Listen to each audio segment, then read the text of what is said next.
What if I told you that AI can now manipulate your emotions like a puppeteer controls their puppets? It's a thought that sends shivers down my spine. I'm still trying to wrap my head around it, but it's a reality we can't ignore. We're living in a world where emotional AI is becoming increasingly sophisticated.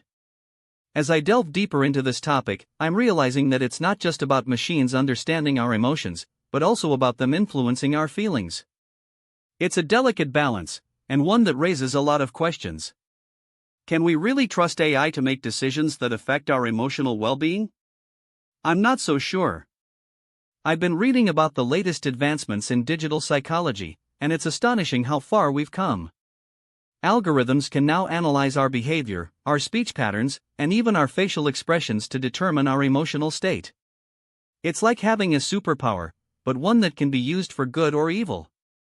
And that's what worries me. But let's take a step back and try to understand how this works. Imagine you're browsing through social media, and you come across a post that makes you feel nostalgic. Maybe it's an old photo, or a song that reminds you of a happy memory. That's not a coincidence. It's likely that the algorithm behind that platform has analyzed your behavior and tailored the content to evoke a specific emotional response.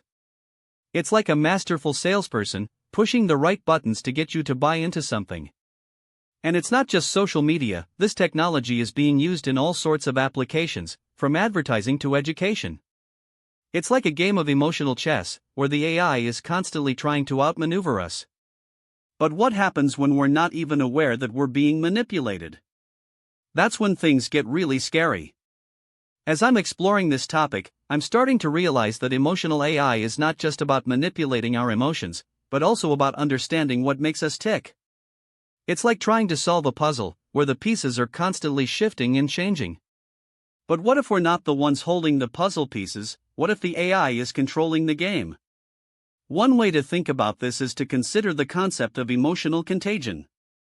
You know, when you're around someone who's feeling sad or anxious, and you start to feel that way too?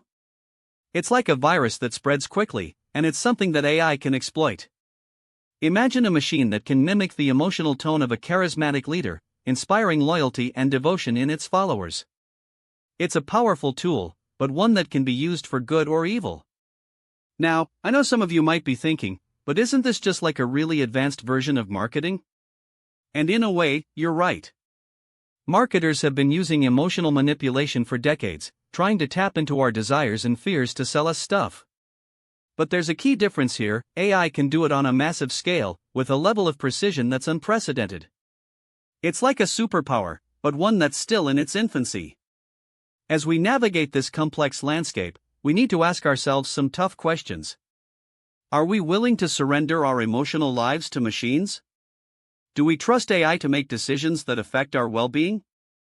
I'm not sure I do, and that's what's keeping me up at night. But here's the thing: we can't just stick our heads in the sand and hope this all goes away. We need to engage with this technology, to understand its potential and its limitations. We need to have a conversation about what we're comfortable with, and what we're not. And that's where you come in. I want to hear your thoughts on this. What do you think about the rise of emotional AI, and the potential for manipulation? As I'm reflecting on this topic, I'm realizing that it's not just about the technology itself, but about us, our values, our principles, and our relationships. It's about how we want to interact with machines, and how we want them to interact with us. And that's a conversation that's long overdue. So, as we move forward into this uncharted territory, I'm reminded of a phrase that's been echoing in my mind: with great power comes great responsibility. It's a cliché, but it's one that's particularly relevant here. We need to take responsibility for how we use this technology, and how we allow it to shape our lives. And that's a challenge that's both exhilarating and terrifying. In the end, it's up to us to decide how we want to engage with emotional AI. Do we want to use it to enhance our lives, or do we want to let it control us? It's a question that's still open, and one that I'd love to hear your thoughts on. What do you think? Can we trust AI to make decisions that affect our emotional well-being? I'm looking forward to hearing your thoughts, and to continuing this conversation in the comments below. If you're as curious about this topic as I am, then join me on this journey of exploration, and let's uncover the truth about AI and emotions together. And if you want to stay up to date on the latest developments in AI and technology, you can subscribe to my channel.